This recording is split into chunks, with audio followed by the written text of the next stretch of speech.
આમોદમાં ચૂંટણી પૂર્વે રાજકીય માહોલ ગરમાયો છે। મતદાર યાદીમાં ગેરરીતિ અને લોકશાહી મૂલ્યોના હનનના આક્ષેપો સાથે આમોદ કોંગ્રેસ સમિતિએ પોલીસ મથક ખાતે વિરોધ નોંધાવ્યો હતો।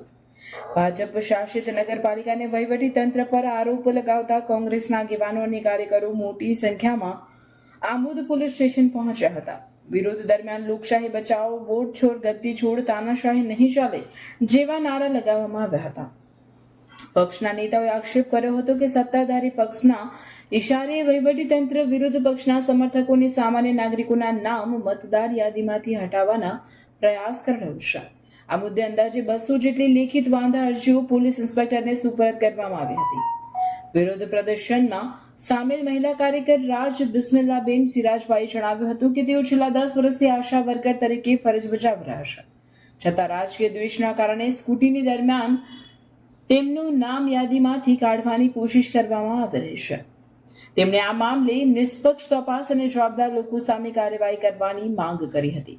કોંગ્રેસના સ્થાનિક નેતાઓએ સમગ્ર પ્રક્રિયાને લોકશાહીના મૂલ્યો વિરુદ્ધ ગણાવી નગરપાલિકાના વર્તમાન તથા પૂર્વ પ્રમુખ અને શહેર ભાજપ પ્રમુખ પર વહીવટી પ્રક્રિયામાં હસ્તક્ષેપના આક્ષેપો કર્યા હતા। ઉલ્લેખનીય છે કે આ વિરોધ પ્રદર્શનમાં આમોદ શહેર ઉપરાંત સુઠોદરા સહિતના ગ્રામ્ય વિસ્તારોના લોકો પણ જોડાયા હતા। શહેર અને ગ્રામ્ય વિસ્તારમાંથી મળીને કુલ 200 જેટલી અરજીઓ પોલીસને સોંપવામાં આવી હોવાનું જણાવાયું છે। કોંગ્રેસ પક્ષે ચેતવણી આપી છે કે જો આ મામલે તટસ્થ તપાસ કરીને એફઆઈઆર નોંધવામાં નહીં આવે તો તાલુકા સ્તરે વધુ ઉગ્ર આંદોલન હાથ ધરવામાં આવશે। હાલમાં સમગ્ર મામલે પોલીસ અને વહીવટી તંત્રની આગળની કાર્યવાહી પર સૌની નજર ટકેલી છે। મારું નામ રાજ બિસ્મિલ્લાબેન સિરાજભાઈ છે અને હું 10-12 વર્ષથી હું આશા વર્કરનું કામ કરું છું અને આ લોકોએ મારું નામ ચૂંટણીમાંથી કાઢી નાખવાના લોકોએ પ્રયત્નો કર્યા છે। એટલા માટે હું આજે પોલીસ સ્ટેશનમાં વાંધા અરજી આપવા માટે આવી છું। એના માટે તમે સખ્ત પગલાં આગળ લેશો। અત્યારે હાલમાં જે એસઆઈની જે કામગીરી થઈ એની વહીવટી તંત્રએ બહુ સારું એવું કામ કર્યું છે। એ બાબતે અમે વહીવટી તંત્રને શુભેચ્છા પાઠવીએ છીએ।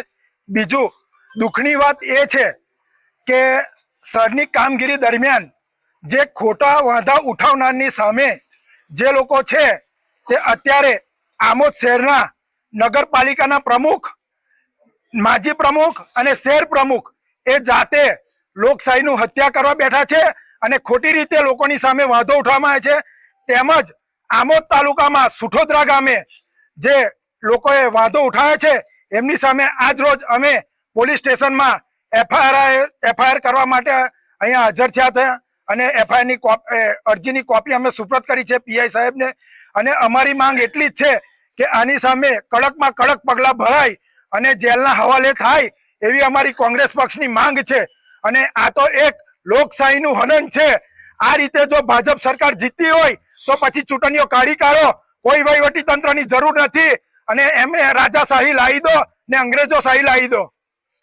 એફઆઈઆર કરવા માટે કેટલી અરજી તમે આપેલી છે પોલીસ સ્ટેશન? અમે સુઠોદરા ગામ તરફથી 92 અરજી છે અને શહેર તરફથી 100 અરજી છે। હું ગુલામ રસૂલ ખત્રી આમોદ મુકામે પુરસા રોડ નવી નગરીમાં રહું છું। અમારા બોર્ડના સદસ્ય શ્રી બીજલભાઈ ભરવાડે ઈરાદાપૂર્વક મારું નામ કમી કરવા માટે 7 નંબરનું ફોર્મ ભરેલું છે।